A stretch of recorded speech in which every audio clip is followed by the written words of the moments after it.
भारतीय इतिहास में कई सारे नाम हुए जो अपने कुछ कार्यों के कारण इतिहास में काले अक्षरों में लिखे गए। राजा जयचंद एक ऐसा ही नाम है। उन्हें देश का गद्दार तक कहा जाता है।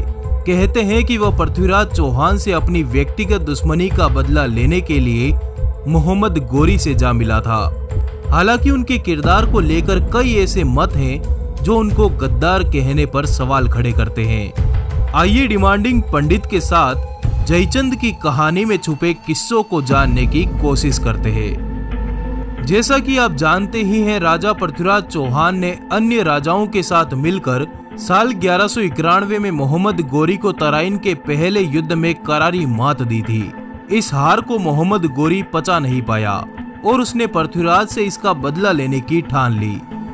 इसी बीच सम्राट पृथ्वीराज चौहान को राजा जयचंद की बेटी संयोगिता से प्रेम हो गया, मगर राजा जयचंद इस रिश्ते के खिलाफ थे, जिसके चलते पृथ्वीराज चौहान संयोगिता को भगाकर अपने साथ ले गए और उससे शादी भी कर ली। सम्राट पृथ्वीराज की इस हरकत के चलते जयचंद ने पृथ्वीराज से अपने सारे रिश्ते समाप्त कर दिए और उनके खिलाफ जंग छेड़ दी।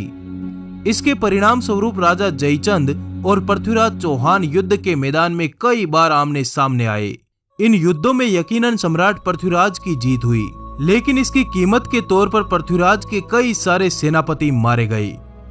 वहीं राजा जयचंद की पुत्री संयोगिता को इस तरह भगाकर शादी करने की इस हरकत का प्रभाव दूसरे राजाओं पर भी पड़ा।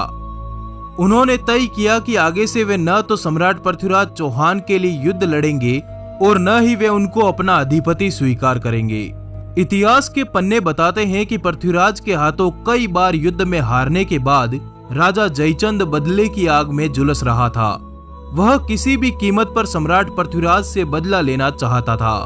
बदले की यही चाहत जयचंद को मोहम्मद गोरी के दरवाजे तक ले गई।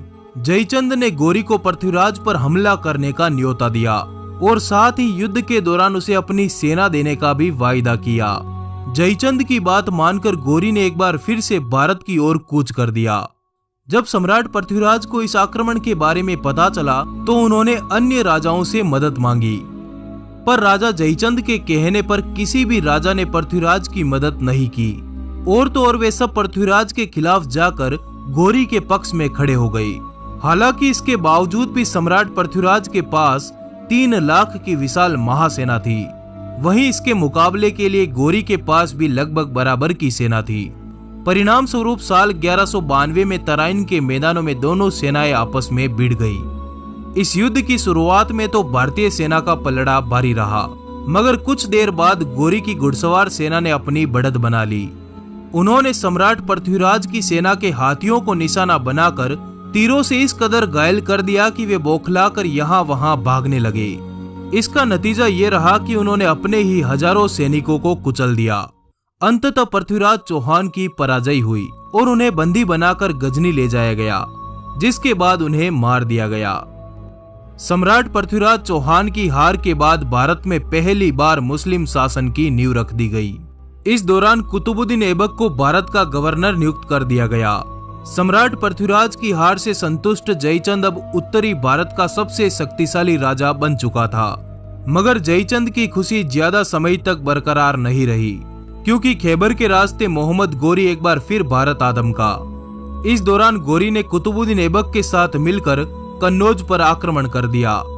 उनका सामना करने के लिए जयचंद खुद सेना का नेतृत्व करने के लिए युद्ध के मैदान में उतरे।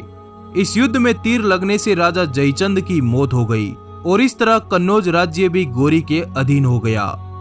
यहाँ तक कि कहानी में तो राजा जयचंद एक गद्दार ही साबित होते हैं, लेकिन राजा जयचंद की कहानी पर शोध करने वाले इतिहासकार इस कहानी से इत्तेफाक नहीं रखते। प्रसिद्ध लेखक आनंद शर्मा की माने तो उन्होंने राजा जयचंद के जीवन पर काफी शोध किया। इस शोध में उन्होंने पाया कि इतिहास में कहीं भी राजा जयचंद के संयोगिता नाम की बेटी होने का जिक्र नहीं मिला।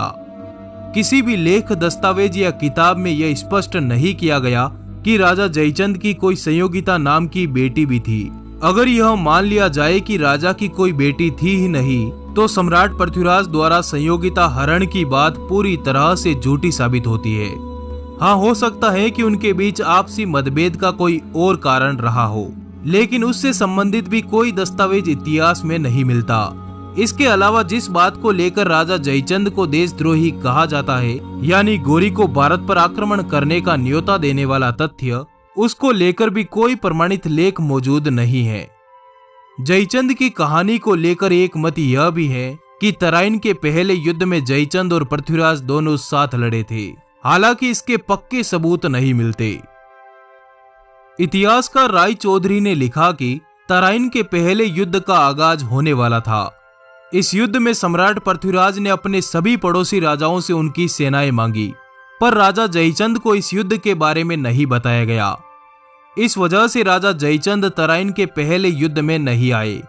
तराइन के दूसरे युद्ध में भी कुछ ऐसा ही हुआ, जिसके चलते सम्राट पृथ्वीराज को युद्ध में हार के साथ मौत नसीब हुई और गोरी की जीत के साथ ही दिल्ली और अजमेर में गोरी की हुकूमत कायम हो गई। लेकिन गोरी अपनी हुकूमत कुतुबुद्दीन ऐबक को सौंपकर वापस गजनी चला गया।